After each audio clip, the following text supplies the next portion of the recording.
dia, estimado ouvinte da Rádio Mindset. Seja muito bem-vindo a mais uma edição do programa Tom do Board. Este é um programa onde nós mergulhamos nos temas que estão ligados à boa governação corporativa, liderança, gestão de riscos, ética empresarial e compliance e tudo aquilo que gira à volta de um bom controle interno empresarial. No programa de hoje, iremos explorar um aspecto que é relevante e muito importante na evolução, tanto das empresas como do mundo dos negócios. Vamos explorar aqui um bocadinho a inovação e as tecnologias na gestão do talento. E peço desculpas aqui. E para hoje, para esta discussão, tenho aqui um convidado que é muito especial. A gestão de talentos é um dos maiores desafios que existe nas organizações. Atrair, desenvolver e reter profissionais qualificados tornou-se uma prioridade estratégica para as empresas que pretendem crescer e manter-se competitivas num ambiente de negócios que está em constante transformação. Mas será que nós estamos aqui a tirar partido do potencial que a inovação e as novas tecnologias oferecem na gestão das pessoas, na gestão do capital humano? A digitalização, o uso da inteligência artificial, a automação dos processos e o acesso a dados analíticos redefinem a forma como as empresas podem gerir as suas equipas. Isto ajuda desde a identificação dos melhores perfis para uma função e até a personalização do desenvolvimento de cada profissional, de cada colaborador. E vemos aqui que a tecnologia já não é apenas uma ferramenta de apoio, mas é um fator diferenciador.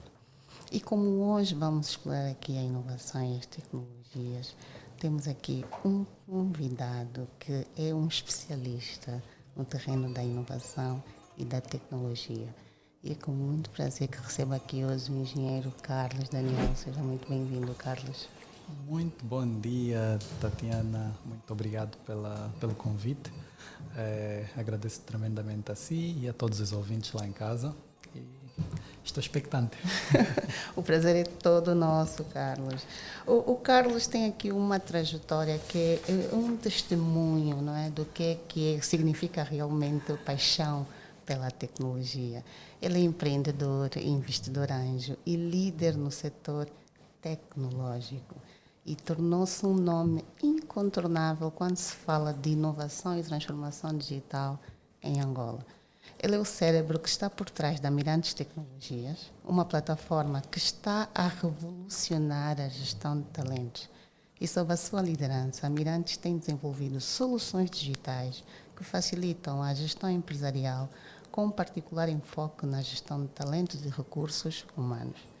Engenheiro mecânico, formado com distinção pela Jawaharlal Nehru Technological University na Índia, o Carlos tem um percurso marcado pela visão estratégica e pela capacidade de execução. Foi recentemente distinguido como fundador do ano no Global Startup Awards para a região da África Austral, um reconhecimento do impacto que tem gerado no mundo dos negócios, e é membro da AI for Developing Countries, uma iniciativa das Nações Unidas para a discussão do uso da inteligência artificial nos países em desenvolvimento e soberania de dados. Como investidor anjo, Carlos apoia startups inovadoras, impulsionando o crescimento de empresas que partilham a sua visão de um futuro mais conectado e eficiente. A sua paixão por tecnologia, o seu compromisso com o desenvolvimento social tornam-no um líder inspirador e um exemplo a seguir. E no estúdio hoje temos cá o Eduardo Samuel na técnica, a Leila Mar na assistência, temos também a nossa equipa aqui de audiovisual e vou repetir mais uma vez a nossa audiência. Não se esqueçam de acompanhar o canal do YouTube da Rádio Mindset, temos lá os nossos programas, os nossos vídeos, ponham like, partilhem com os outros, por favor. Ainda recentemente, peço desculpa, eu estive com alguém que me perguntou: Tatiana, mas o que é que um administrador independente faz? Eu disse: mas nós já temos isto lá no canal do YouTube da Rádio Mindset. Fiz questão de partilhar o vídeo. Então não se esqueçam de acompanhar as redes sociais da Rádio Mindset E quem vos apresenta o programa sou eu, Tatiana Muongo, e vamos para a nossa saudação musical. Que podem acompanhar e podem enviar os vossos comentários para as redes sociais da Rádio Mindset, podem interagir conosco, enviem as vossas mensagens, os vossos comentários, as vossas opiniões e até as vossas experiências.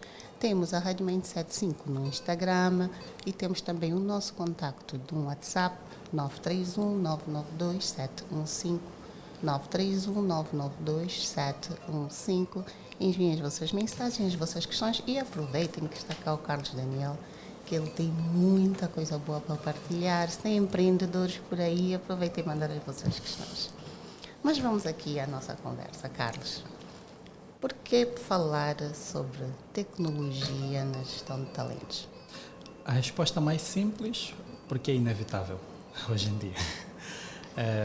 Mas uma resposta muito mais elaborada, eu diria o seguinte: as empresas hoje têm que agir não só baseadas naquilo que elas se propõem a resolver ou a prover para as pessoas, mas também em muitas outras frentes. E uma delas é o capital humano. São as pessoas que fazem concretizam essa missão e essa visão.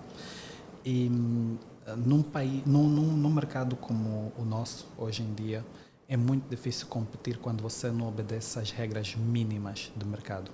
E a tecnologia tem sido adotada com muita frequência para a resolução dos principais problemas de qualquer empresa, especialmente problemas a nível de gestão.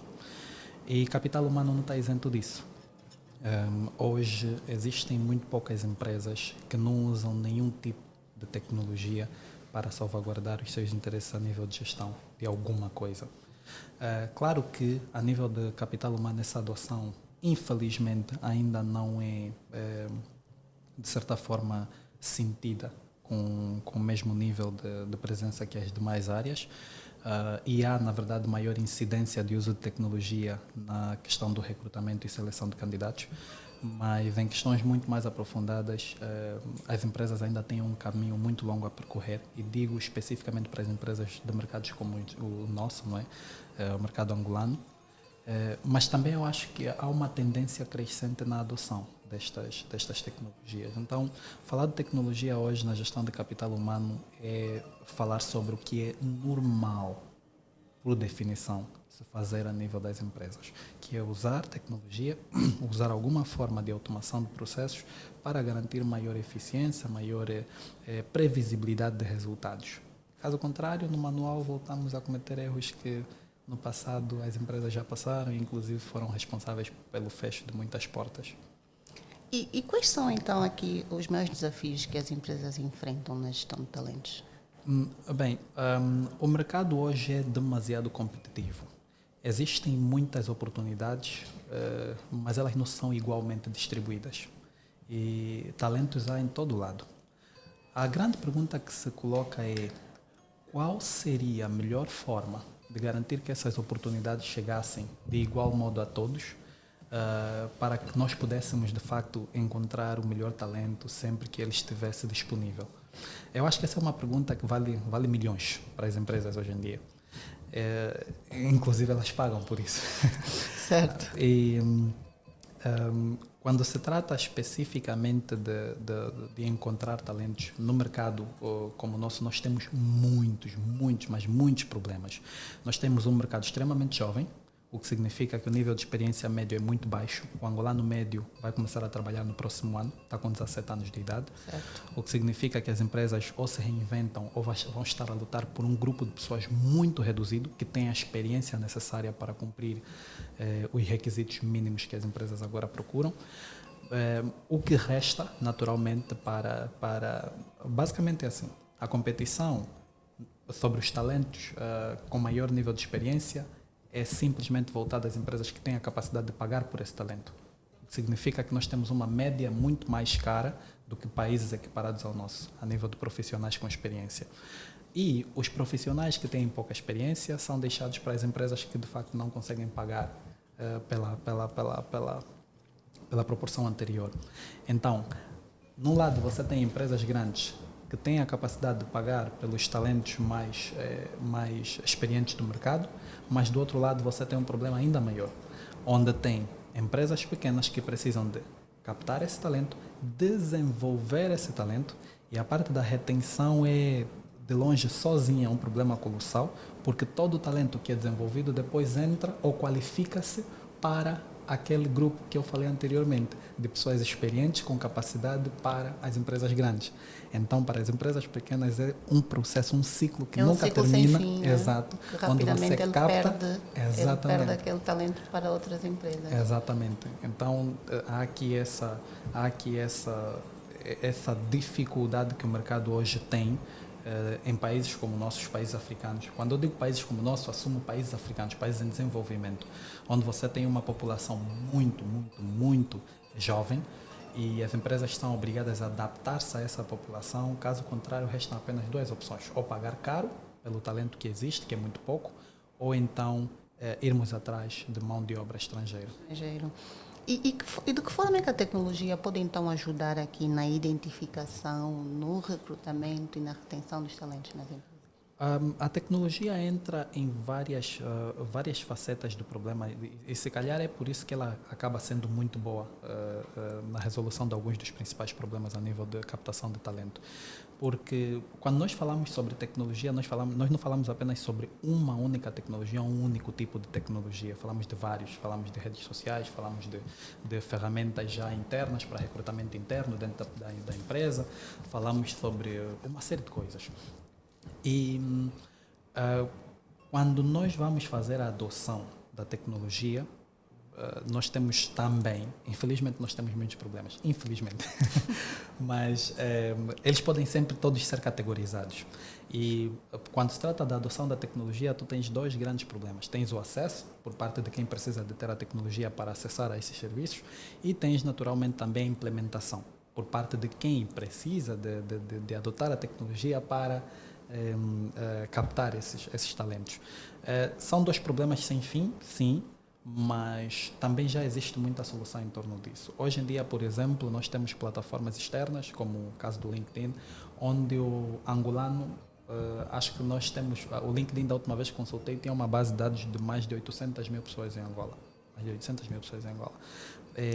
Isso, embora não seja representativo de um bolo grande da população angolana, especialmente da população profissional, já é um bom representativo de que exista a adoção em massa dos profissionais angolanos, existe o interesse em estar mais próximo das empresas, estabelecer uma relação pré-contratual com as empresas, para que fique mais fácil, ou para que se torne mais fácil, tanto do lado do candidato encontrar as melhores oportunidades que se adequem àquilo que é o perfil dele, quanto para as empresas encontrarem candidatos que se adequem a muitas coisas que as empresas hoje exigem, como fit cultural, ou comportamento e habilidades técnicas e soft skills.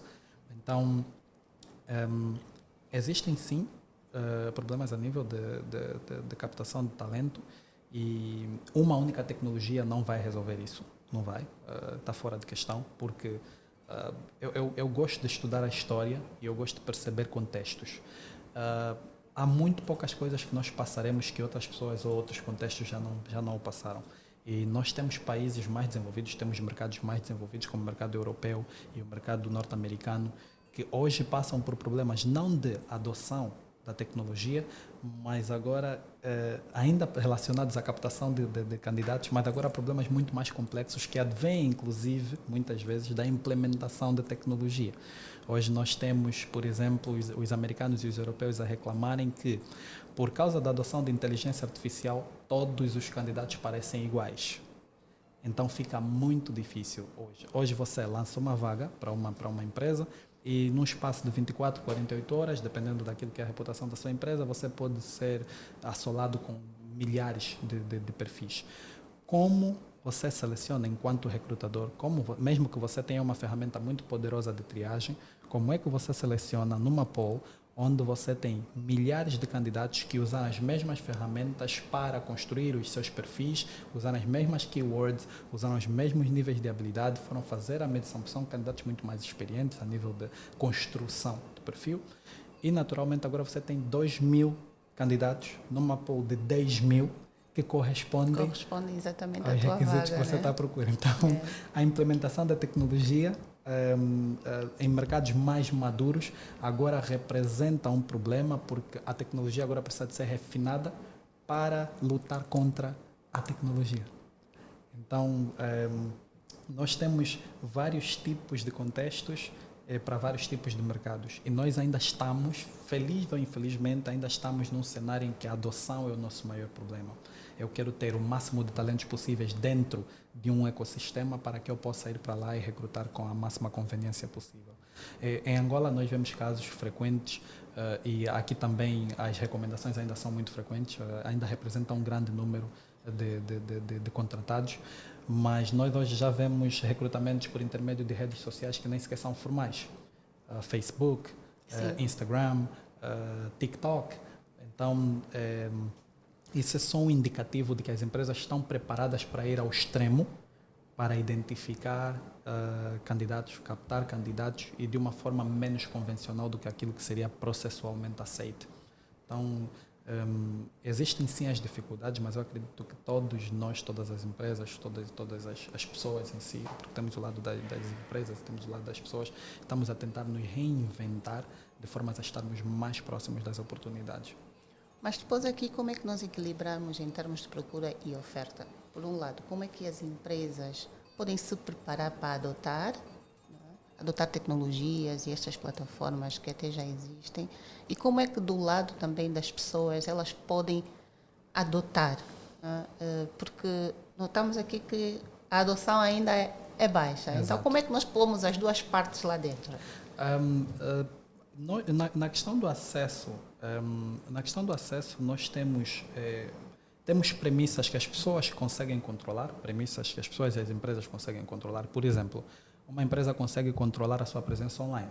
Se está disponível ou não online, se tem um website de recrutamento, uma página de carreira, se tem uma conta no LinkedIn e coisas do gênero. Uma pessoa também tem controle sobre, tem controle sobre o seu próprio perfil, tem controle sobre as informações que disponibiliza online, tem controle sobre essas coisas. Mas nem a pessoa nem a empresa têm controle total sobre o acesso ou sobre as condições de acesso, sobre as condições de distribuição.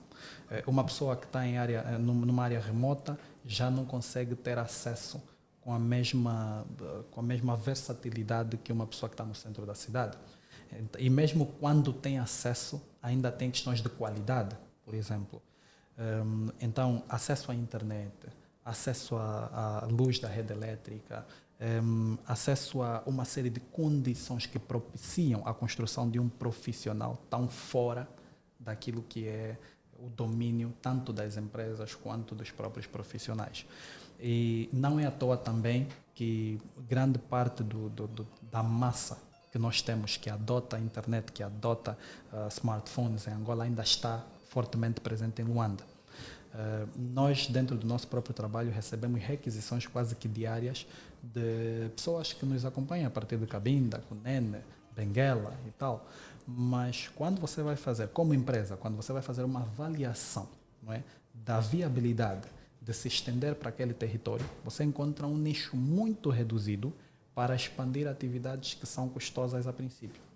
Então, eu acho que tem de existir um esforço coletivo entre quem tem de propiciar esses serviços de base e as próprias empresas e pessoas para a sua adoção. Então, não é um trabalho que será feito por uma única pessoa e concordo plenamente, eu gosto de reiterar que já existe um nível de adoção que para os nossos padrões seria, ou que devia ser impossível, porque essa é a facilidade da tecnologia. A tecnologia é muito de boca a boca. Então, eu às vezes vou usar ou vou priorizar porque os meus amigos usam, porque a minha comunidade usa, mesmo que eu não tenha ainda as condições perfeitas para manter aquilo no longo prazo. E eu acho que também pecamos muito como empresa. Hoje, nós ainda temos muitas empresas em Angola com muito fraca presença no digital. Mas está aí, é o que eu estou a dizer.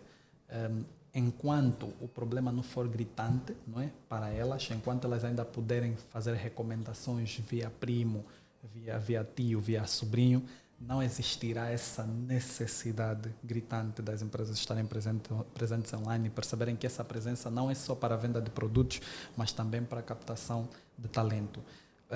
Existe um conceito muito interessante das forças de Michael Porter, de estratégia, uma aula de estratégia. E Michael Porter dizia que as empresas pensam que estão a competir apenas por causa de clientes, mas as empresas estão a competir também por causa de talentos. Existe uma das forças de Michael Porter Já voltamos. Gostaria de relembrar aqui a todos os nossos ouvintes que podem enviar as vossas perguntas, os vossos comentários. Temos o nosso número no WhatsApp, 931-992-715. 931-992-715. Enviem as vossas questões. Aproveitem que está o Carlos, cheio de experiência e conhecimento para partilhar. E, Carlos, voltando aqui à nossa conversa, e quais são os riscos que estão associados à privacidade dos dados que depois é colocado nessas plataformas? Disse que as plataformas e as tecnologias usadas pelas empresas podem coletar variadas informações e depois compilar para que sejam tomadas decisões adequadas. Como é que se garante, então, aqui a privacidade desses dados? Eu acho que a conversa em torno da privacidade dos dados é uma conversa já antiga no mundo da tecnologia. E hoje em dia, inclusive com a inteligência artificial, torna-se ainda mais acentuada, na medida em que agora até os próprios governos gostariam de ter maior capacidade ou de dar maior capacidade de soberania sobre os dados para as suas populações. Claro que a informação na internet é muito, principalmente informações pessoais, são muito sensíveis, porque ela pode acabar construindo um mapa da pessoa. Na verdade, pode acabar não, ela constrói um mapa da pessoa e os dados não mentem, os números não mentem. E plataformas hoje conseguem dizer-nos quem nós somos melhor do que nós próprios. Nós próprios, é verdade. E esse é de longe um dos maiores medos, tanto a nível de governos quanto a nível das próprias pessoas em si. Quais são as propostas para se mitigar esse tipo de riscos? Quase todas as zonas, vamos dizer assim, quase todas as regiões têm uma política de privacidade de dados. Em Angola, a política de privacidade de dados é regida pela APD, Agência de Proteção de Dados. E a Lei Geral de Proteção de Dados estabelece alguns dos princípios mínimos para que uma plataforma tecnológica, para que uma solução tecnológica consiga operar em mercado nacional. Exemplo prático, por exemplo, dentro dessa política, seria a questão de que você pode coletar dados pessoais desde que seja autorizado previamente por esse utilizador, que ele consiga manipular os seus dados, o que significa editar e coisas do gênero, e que ele também tenha o direito de apagar estes dados dentro da sua plataforma. Dentro da União Europeia, a política é ainda mais rigorosa, na medida em que você precisa de ter servidores locais dentro do mercado europeu para operar uma tecnologia que remeta à coleta de dados pessoais, ou seja, os dados nunca saem daquele território. Tivemos um caso até mais extremo na América, bem recentemente, antes da administração Trump. Quem salvou, inclusive, foi a administração Trump, onde o TikTok basicamente foi banido. Certo. Acho que ficou banido por 3 dias, até que tinha sido restabelecido novamente, e tudo isso era baseado na soberania dos dados. Eram dados de norte-americanos a serem coletados por uma plataforma que o governo alegava que estava sob domínio do governo chinês e, naturalmente, podia representar uma ameaça para os próprios Estados Unidos. Então, há casos, sim, extremos de uso da tecnologia de forma abusiva, e em Angola, infelizmente, as empresas ainda têm um nível muito, muito, muito baixo de organização quando se trata de proteção de dados. É só irem dar uma olhada no website da APD, vão encontrar todas as empresas que estão licenciadas pela APD para operar e você não vê os maiores nomes. Certo. Os maiores nomes não estão naquela lista. Algumas startups, algumas apps que são usadas pela maioria de nós não estão inseridas naquela lista. E há muito pouco reforço da lei em torno dessa privacidade dos dados. Hoje você entra numa plataforma e não tem política de privacidade, não tem política de cookies. Isso são documentos obrigatórios pela lei que o utilizador tem de ter ciência de como estão a ser usados esses dados. E, naturalmente, isso garante maior segurança caso o utilizador veja os seus dados expostos, eventualmente, na internet sem o seu consentimento. Quando se trata de plataformas de capital humano, o assunto é ainda mais sério. Porque, por um lado, você tem dados pessoais dos candidatos, dos indivíduos, e do outro lado você tem dados das empresas. Tens dados de como as empresas lidam com seu capital humano, o que é que elas enxergam, como é que elas decidem em torno desses dados. E, naturalmente, pode representar uma posição de vulnerabilidade estratégica se esses dados vazarem, se esses dados forem comercializados. Nós temos uma máxima, por exemplo, na Mirantes, nós não comercializamos dados. Nós, de nenhum modo, nós comercializamos dados. Todos os nossos dados são protegidos, são encriptados, inclusive, para garantir que, quando se trata de dados dos nossos utilizadores, nem nós temos acesso do jeito que os próprios utilizadores têm. Isso garante que, se nós tivermos que monetizar, será monetizado baseado nas informações, que é o conjunto de dados, é a compilação de dados. Ao invés de eu dizer assim, eu vou vender os dados da fulana que tem X anos e mora no sítio X, eu consigo, por exemplo, oferecer uma solução para o governo tomar decisão sobre qual seria o impacto de investir 600 milhões de dólares na Carrinho em Benguela. Porque aí eu consigo dizer que, dentro da minha base de dados, X mil pessoas moveram-se para Benguela, mudaram o estado da sua profissão para ingressarem para o Grupo Carrinho e assim sucessivamente. Certo. Então, essas são informações baseadas nos dados, não necessariamente os dados em si. E quando é que você nota que foram vendidos os teus dados? Quando você começa a receber mensagens, quando você começa a receber, quando outras pessoas conseguem ter acesso a informações que você só disponibilizou para uma determinada plataforma. Aí os teus dados foram vendidos. Quando as pessoas têm acesso aos teus e-mails, quando as pessoas têm acesso ao teu número de telemóvel, quando as pessoas conseguem mandar-te mensagens diretas com produtos que você não se lembra ter subscrito. Então, desde que, e eu acho que isso devia ser reforçado, desde que a empresa tenha a capacidade de seguir com toda a política de proteção de dados dos seus utilizadores, e claro, e que tenha as condições mínimas infraestruturais para manter estes dados e garanta que tenha as condições mínimas para manter esses dados, eu acho que todas as empresas no segmento tecnológico têm a capacidade de inovar dentro do segmento de gestão de talentos, desde que, claro, estejam salvaguardadas essas questões. São riscos? São riscos enormes, porque hoje em dia não é só sobre a empresa disponibilizar esses dados, é sobre a empresa ser mesmo atacada. Sim. Se a empresa for atacada, se houver algum tipo de ação maliciosa, esses dados podem...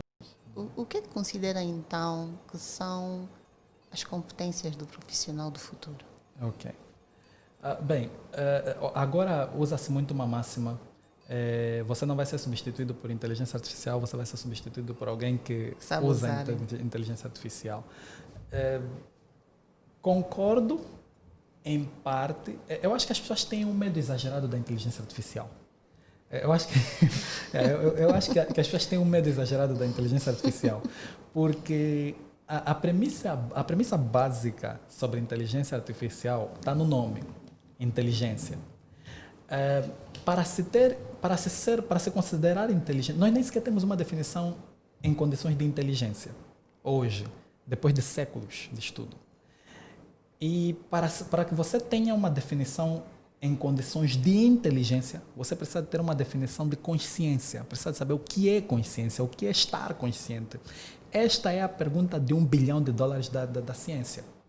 Ninguém sabe como é que funciona a consciência no verdadeiro sentido da palavra. Caso contrário, já teríamos replicado.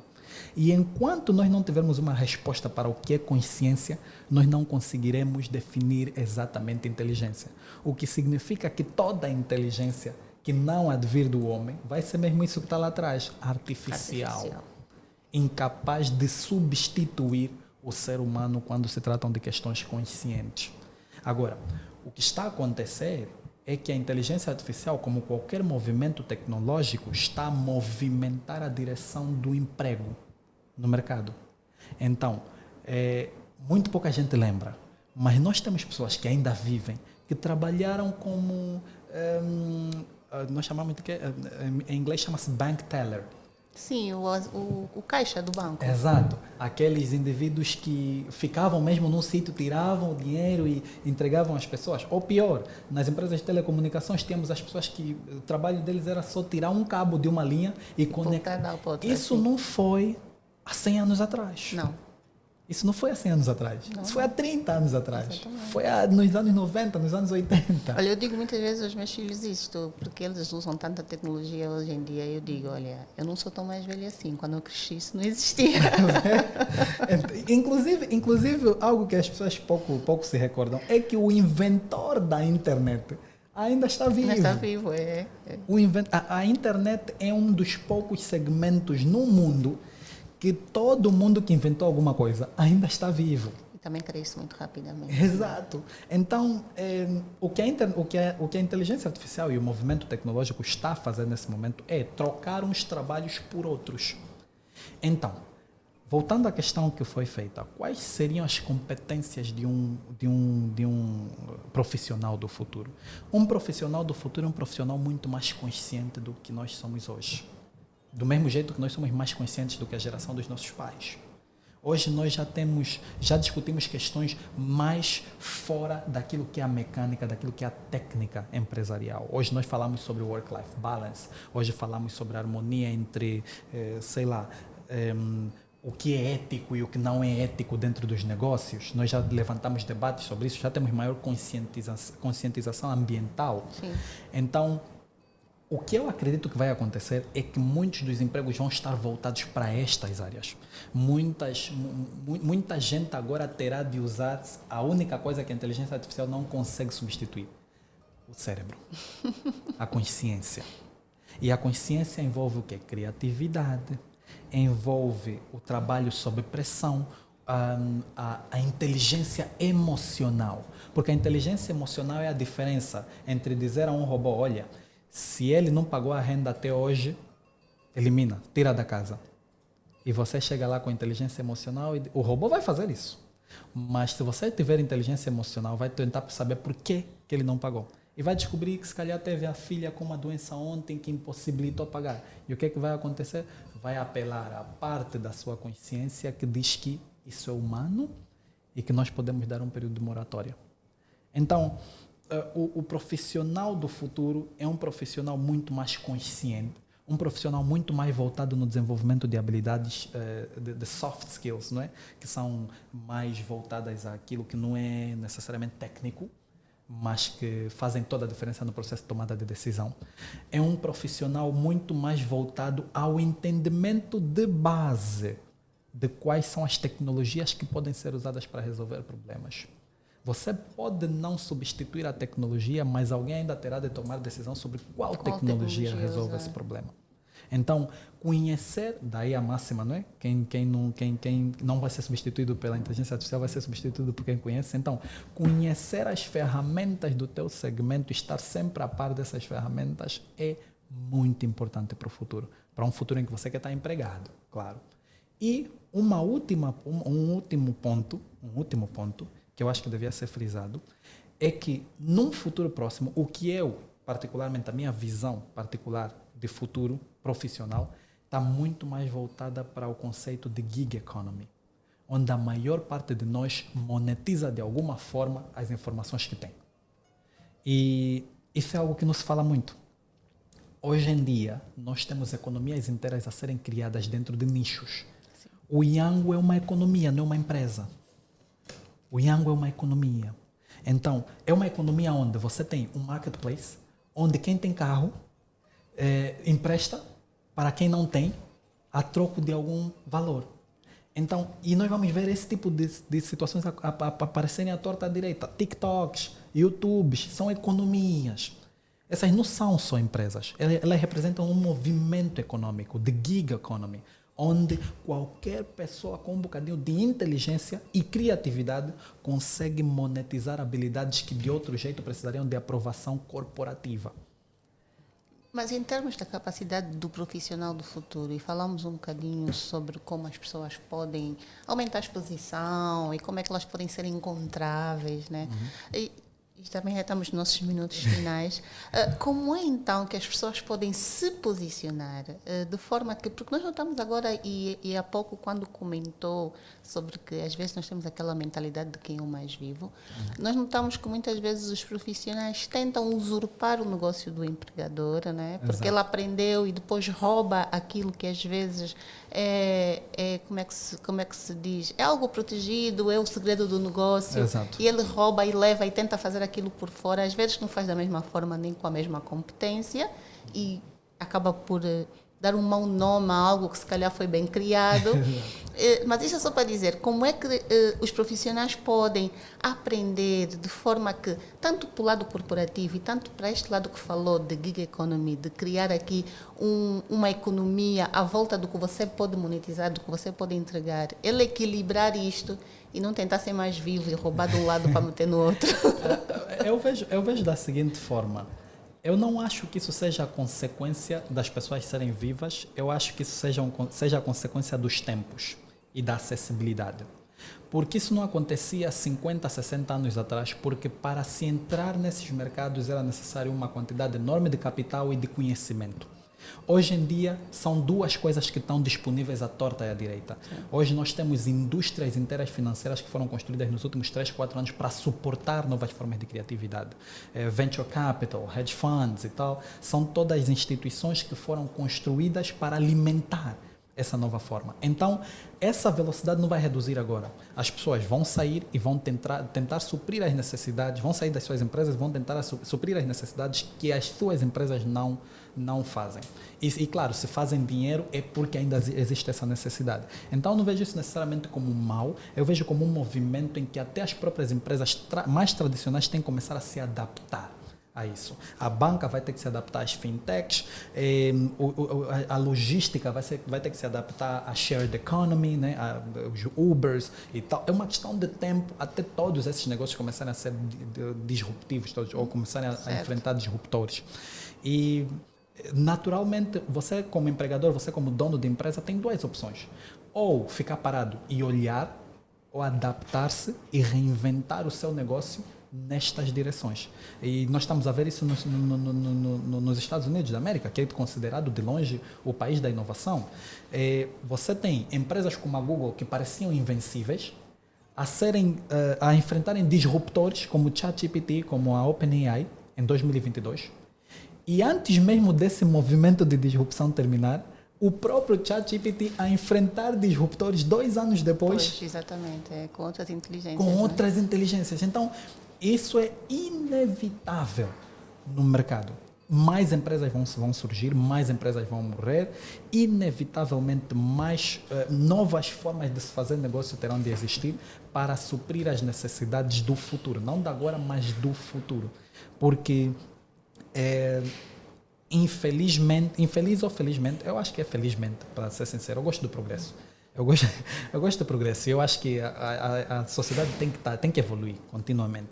Então, felizmente, nós vamos ter pessoas que vão tomar a coragem para fazer as coisas de forma mais barata, com melhor qualidade e em menor tempo. Porque no mercado onde nós todos os nossos empregos vão estar a migrar, vão estar a mover-se, alguns empregos mesmo vão ser obsoletos e nós não teremos reunido a capacidade técnica para avançar nesse novo modelo de trabalho. Então, aqueles que não avançarem, o mínimo que nós podemos fazer por eles é proporcionar um mercado onde as coisas são mais baratas, duram menos tempo e têm mais qualidade. Então, se não existissem as Zaras, hoje estaríamos todos à mercê de empresas que nos vendem camisolas a $5.000. Não, mas olha que a Zara também já é um nível um bocadinho alto. Sim, né? e para resolver as Zaras, está a vir as outras. Tem outras e vão continuar tendo outras. Então, eu acho que o progresso é inevitável e todos nós faremos parte, quer nós queiramos ou não. É verdade. Então, eu não me preocupo muito com o funcionário sair. Na melhor das hipóteses, faça como o Facebook. Mark Zuckerberg foi chamado de louco quando um dos seus funcionários saiu e criou o Instagram. Pagou $1 bilhão e olha o efeito. Então, nós só precisamos de mudar o mindset. Principalmente em Angola, nós precisamos de perceber que as empresas vão ser todas avassaladas pela disrupção. Então, essa disrupção pode começar internamente ou esperarem que o mercado trate disso. Carlos, muito obrigada por ter vindo cá Eu que hoje. agradeço. É uma conversa muito boa. O tempo passou, nem demos por isso. Mas, Carlos, últimas palavras. O que gostaria de deixar aqui, então, como mensagem final aos nossos ouvintes? Já que estamos na senda do capital humano, eu vou dizer o seguinte. O mercado angolano tem muitas oportunidades, até para quem quer trabalhar por conta de outrem. Só que, naturalmente, há necessidade de maior exposição por parte dos profissionais e por parte das empresas. E alguém tem que dar o primeiro passo. Se você é um profissional e está no desespero do desemprego, saiba que, embora o governo tenha a sua fatia de responsabilidade, ainda é grande parte sua tratar de resolver este problema. E a melhor coisa que você pode fazer é acompanhar os movimentos de mercado. Se você está numa idade profissional, você precisa de acompanhar os movimentos. E como é que você faz isso? Segrega a informação. Nem toda a informação. Hoje estamos na época, na fase da informação em que tudo parece... Exato. O excesso de informação hoje é dano, não é vantagem. Yuval Harari tem um livro, 21 lições para o século XXI, e ele abre o livro logo dizendo uma das minhas frases favoritas. Ele diz assim, no século da informação, claridade é poder. Então, hoje já não é sobre você assistir todas as lives, é você assistir as que são importantes para si. E garantir que você consiga absorver isso com o máximo de potência possível. E, claro, um último ponto, evite mediocridade. Para ser medíocre, você só precisa de fazer o mínimo. E para não ser medíocre, você só precisa não fazer o mínimo. Só um passo. Se o mínimo são 10 passos, dá só mais um. Só mais um. E, claro, por favor, acessem a Mirantes em www.mirantes.io. Criem o vosso perfil, estejam a par do que está acontecendo no mercado angolano, porque no LinkedIn tem muita coisa de muitos mercados. Você precisa de foco, claridade. Então, entre para uma plataforma que consiga lhe instruir sobre o mercado em que você quer ser empregado. Também já tenho lá meu perfil, já tenho partilhado muitas coisas. A Tatiana é muito frequente na plataforma. Mas se quiserem ficar sabendo, é só entrarem para Mirante. É verdade. Carlos, muito obrigada por ter vindo, por essa conversa tão boa, tão inspiradora. É muito conhecimento que foi partilhado aqui hoje. Vocês não têm noção do nível do que foi dito aqui. Voltem a ver essa conversa no YouTube, ouçam várias vezes e aprendam bastante, porque o Carlos tem muito para partilhar. A vocês, ouvintes da Rádio Mindset, muito obrigada pela audiência, muito obrigada por terem nos acompanhado. Esta foi mais uma edição do programa Tom do Bordo. Eu me despeço, até a nossa próxima.